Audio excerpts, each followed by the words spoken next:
Mr. President, governors, friends, ladies and gentlemen, this past weekend, Africa's leaders gathered in Addis Ababa to celebrate the 50th anniversary. It was an occasion to look back at Africa's momentous journey since independence in the 60s, in particular to chart the future. In the last 50 years, Africa has gone from ebullience, optimism in the early years, to pessimism and despair in the 90s, not to say the lost decade of the 1980s. As the millennium was closing, a famous publication ran a cover, The Hopeless Continent.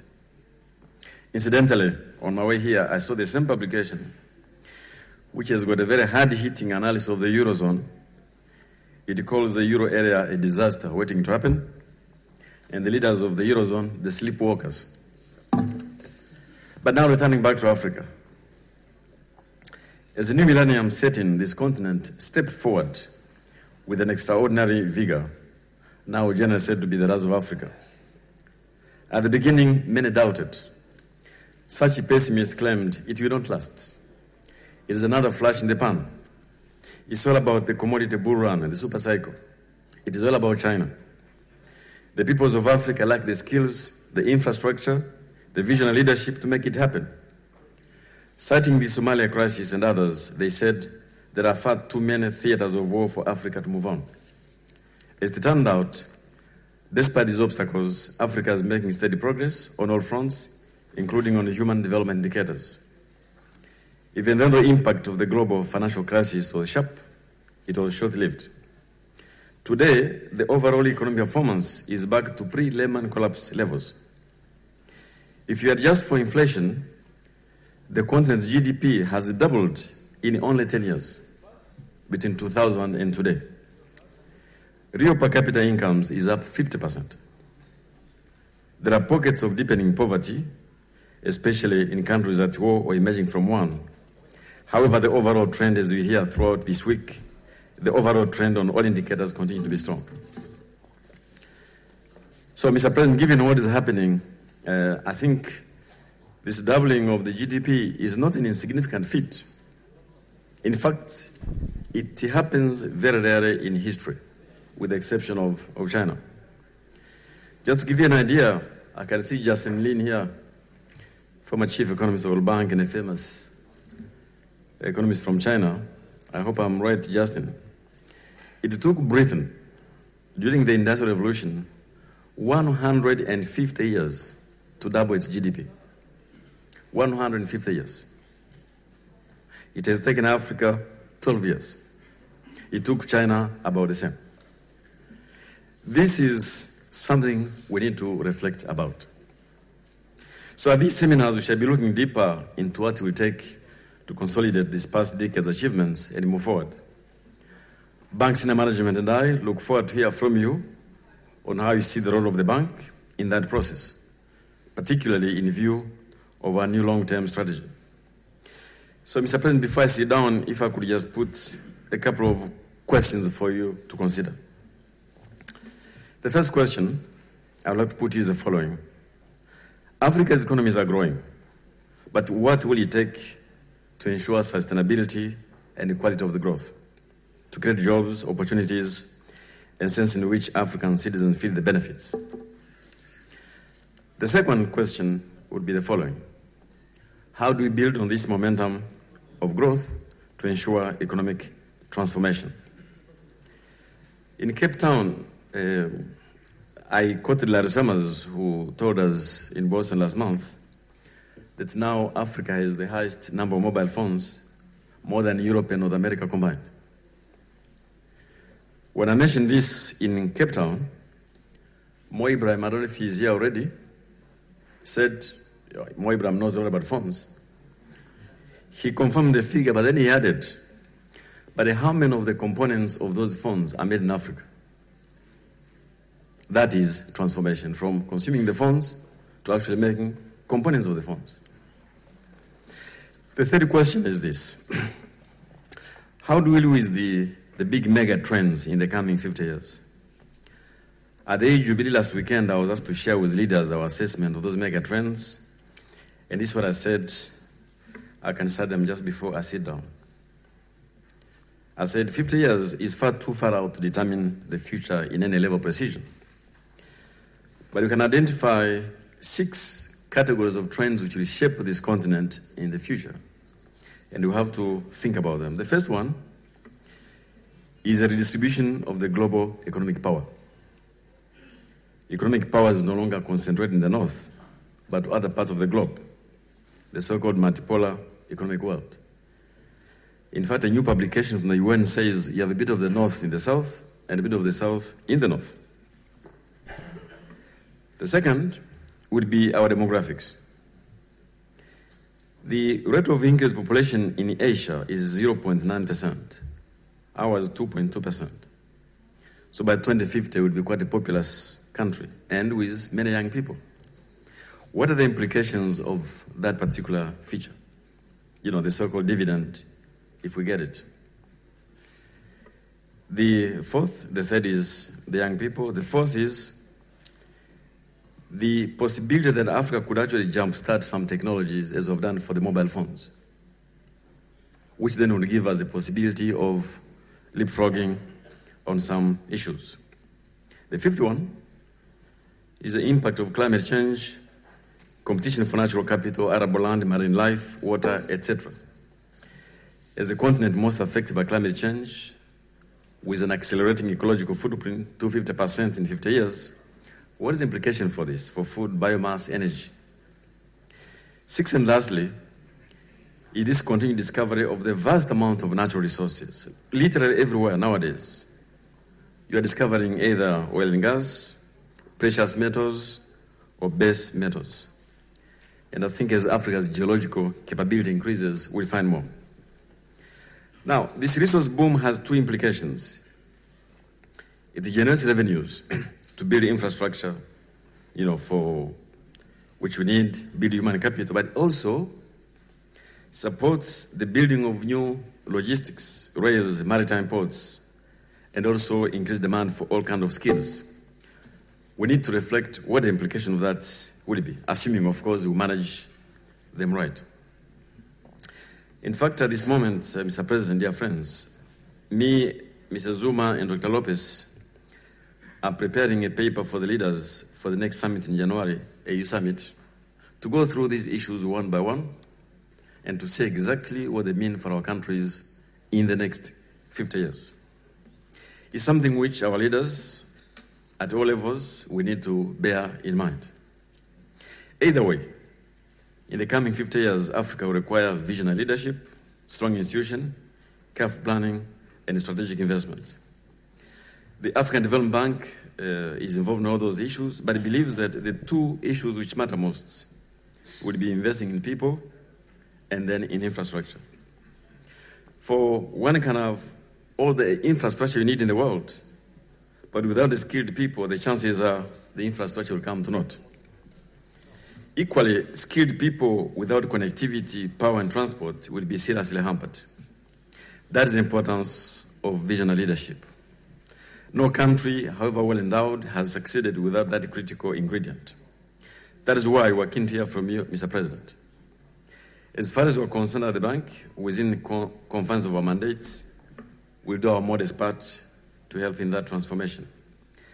That is why our new 10-year strategy is called At the Center of Africa's Transformation.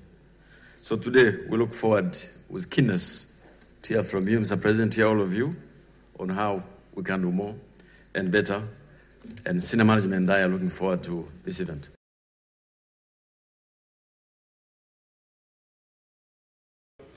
President Donald Kaberuka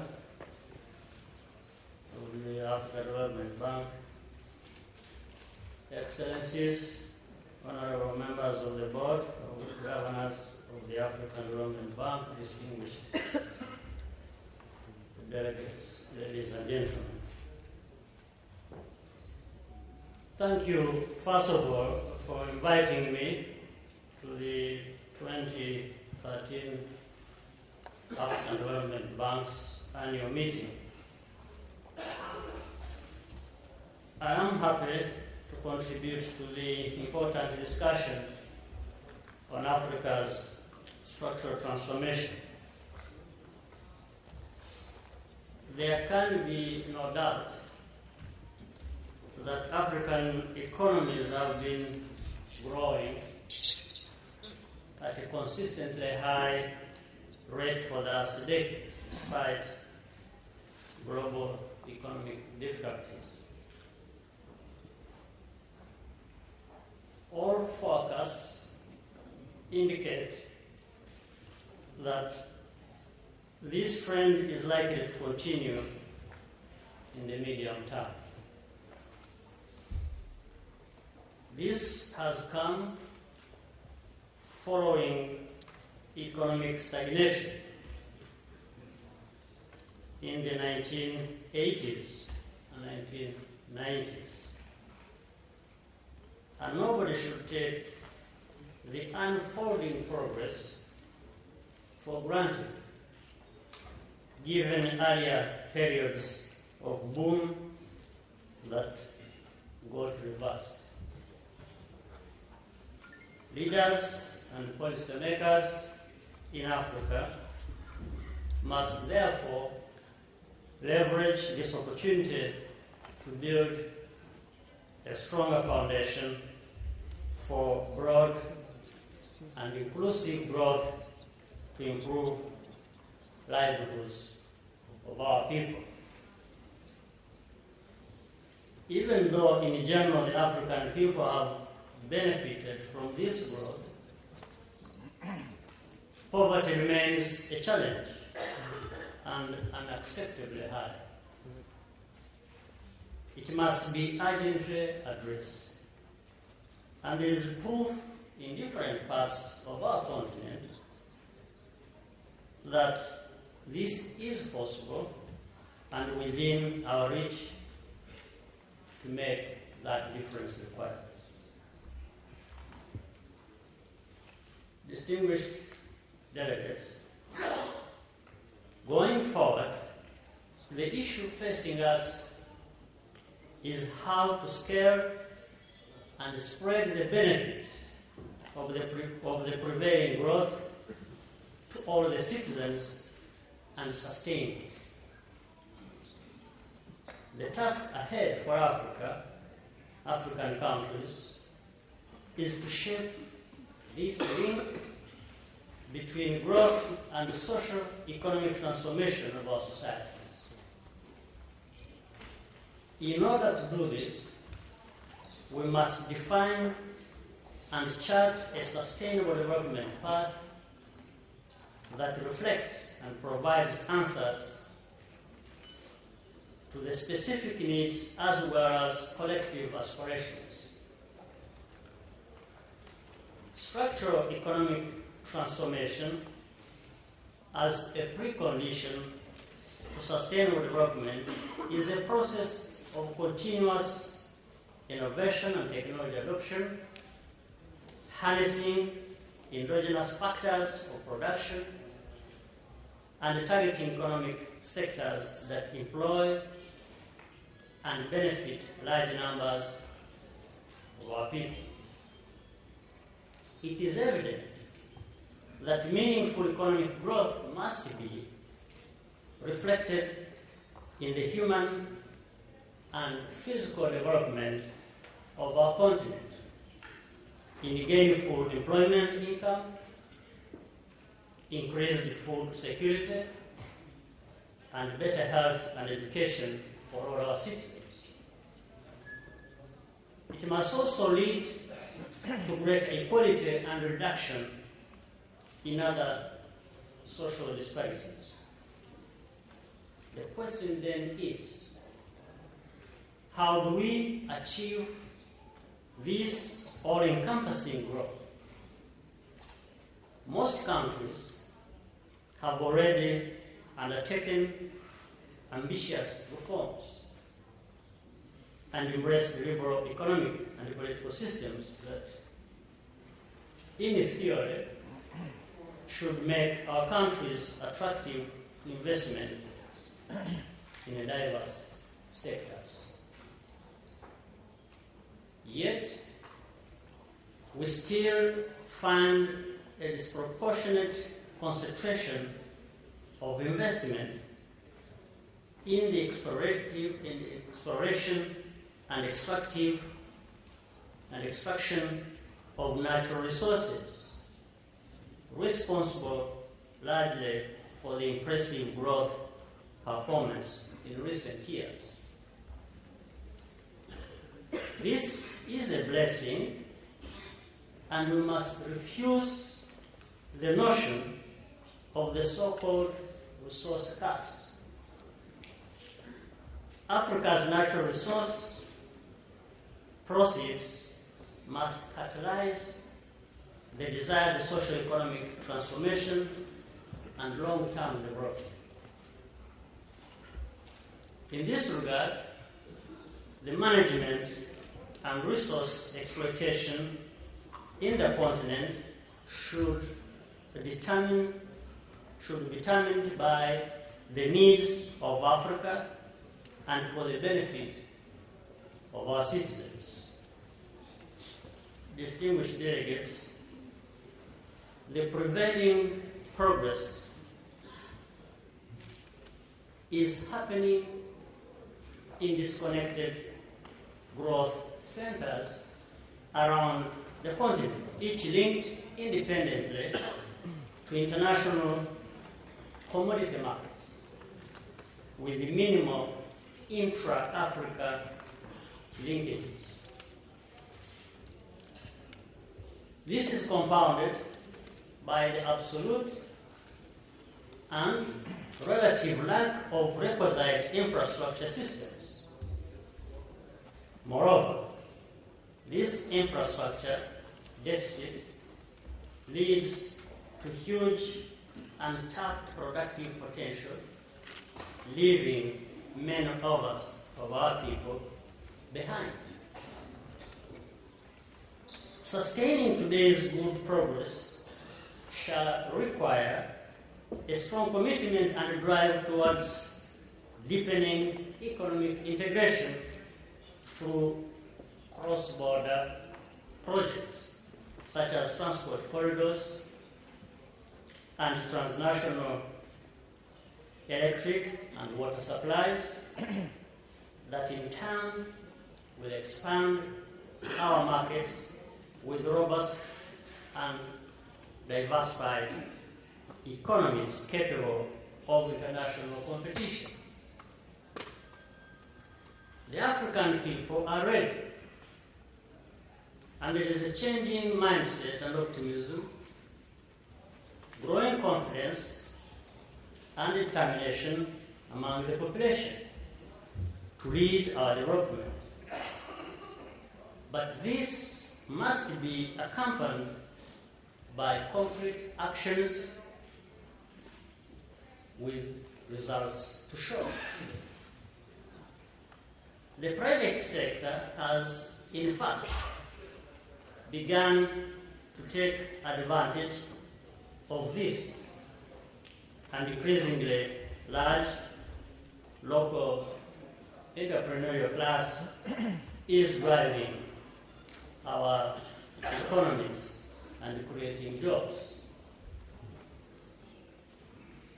A number of them have grown into African multinational corporations operating across the continent, especially in finance, telecommunications, tourism, and other service sectors. This private sector must be facilitated to grow further and faster. In recognizing the indispensability of partnership, we have to recognize that the state has a crucial role to play in creating conditions for sustaining growth, increased participation of citizens, and reduction of inequality. Evidence from other parts of the world, like Southeast Asia, has shown that transformation cannot be left to markets alone. The state plays a key role in setting the development agenda, attracting and channeling investment where it has the greatest impact, and enabling all sections of society to participate in productive economic activity.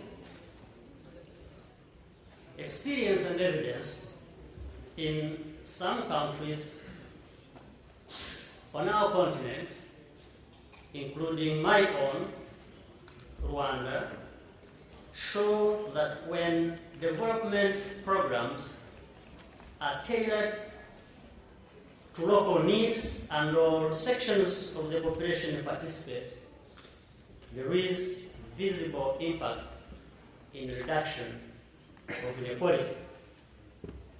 We have noticed real movement towards equity spurred by social protection mechanisms, many of them homegrown initiatives that have also wealth creation impact. There is already a promising trend of diversification into non-extractive sectors. Some of the fastest growing economies on our continent are not resource-rich countries. And in the last 10 years, the service sector's contribution to Africa's GDP has grown to about 2/3. Distinguished ladies and gentlemen, agriculture remains a crucial cornerstone to Africa's economic transformation, and there are many examples where it has been pivotal to the rising growth, including, among others, Ethiopia, Ghana, Uganda, and my own country. Agriculture must, however, be treated as a business and not just a subsistence activity. With increased urbanization, demand for food is expected to double in the next 10 years. Yet, for instance, only 5% of cereals imported by African countries come from within the continent. Only 5%. A huge market, therefore, exists. The potential to increase productivity, create more jobs, and raise incomes is ever present. But to turn agriculture into a business dictates that we modernize it, invest in technology and research, make reforms in land tenure,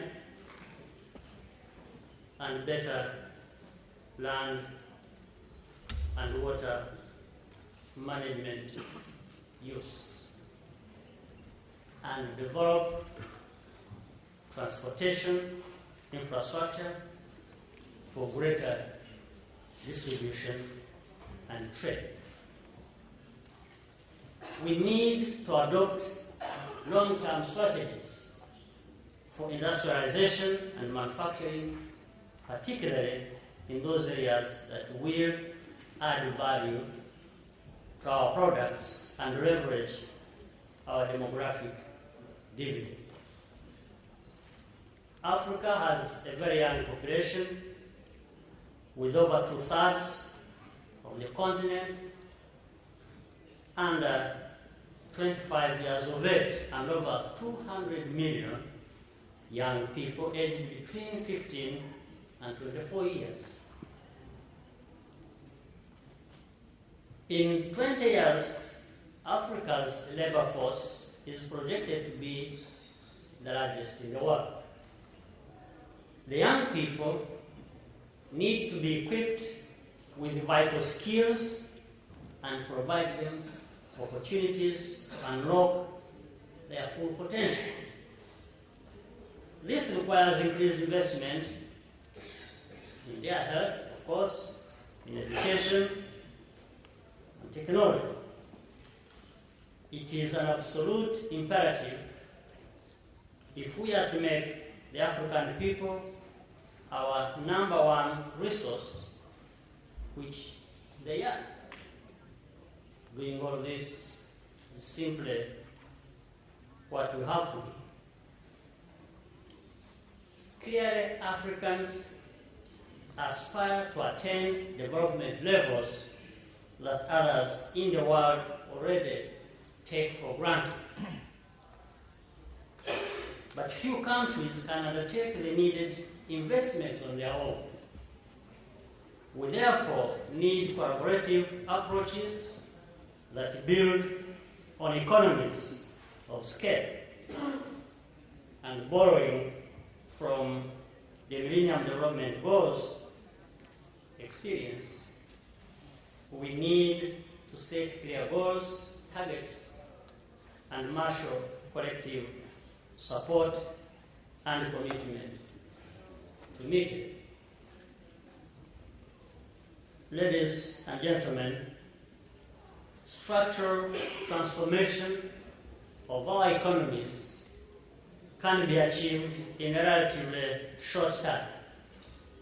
However, it requires a big investment outlay, and the African Development Bank will need to play a very crucial part in raising additional capital to support domestic resources to finance this transformational agenda, as well as provide a very crucial technical and other advice for this agenda to be continued.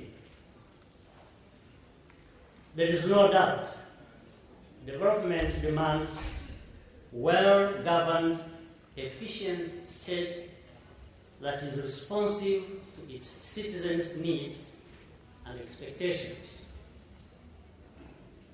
And so, just as we make investments in a business, we must equally develop our governance systems within which transformation can take place, but also guarantee the right to make our own choices. Let me conclude by emphasizing that African leaders have a responsibility in an accountable manner to their people, but also they have, above all, they have a duty to take bold action towards a permanent turnaround of Africa's social and economic situation that will deliver no less than the dignity of our people. Thank you for your kind attention.